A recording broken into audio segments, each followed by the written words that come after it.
Okay guys. Dami pang. Go.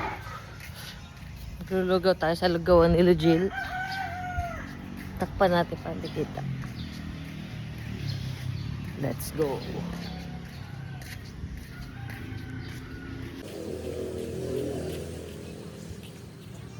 May falling avocado pa.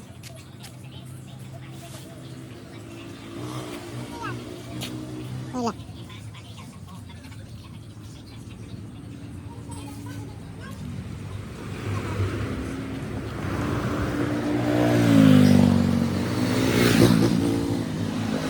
Ere, ang kay Lujil.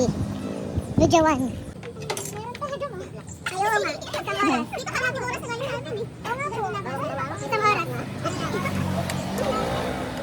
Silipin mo. Ay, sabi na lang yung lugar. Nagkakagit patuwad-tuwad. Marami sa aming customer na mayaman. Paano ako daw lalo sa next day?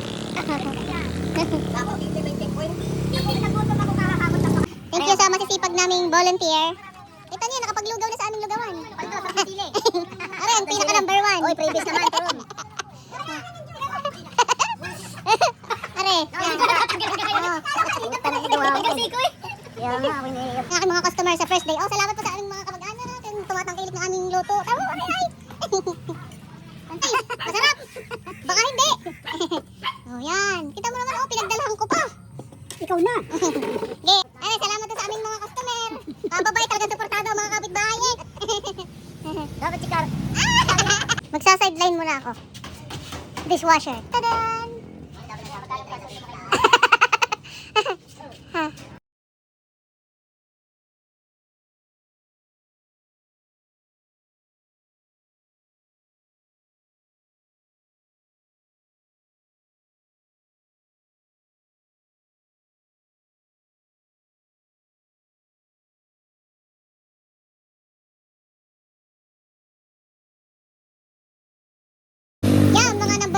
Customer, kita niya, no? Bibili ka ulam. Pansit. Meron ako. Hindi ka bahay na bigay. Lulugaw muna tayo kay lugawan. Ay, natin sa ulam.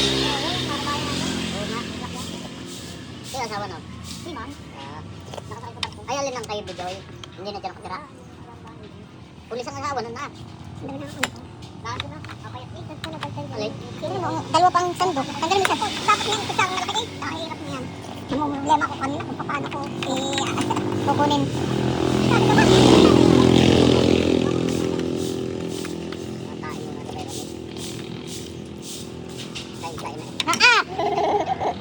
Paano hindi mauubusan ang lugaw? Pag may tumaan. Si May. Dik si May. Oh, hindi ka lugaw. O, taro. Tawag ka kailangan takutay o mga kusunod. Ay, alis na. Taron. Treating yung severe pain na nararamdaman nila. One thing I can say is that it's very important na mas proactive tayo in preventing our cut.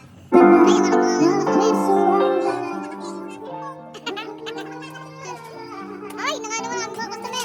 Ay, nga, sinusuportahan ng kamag-anak.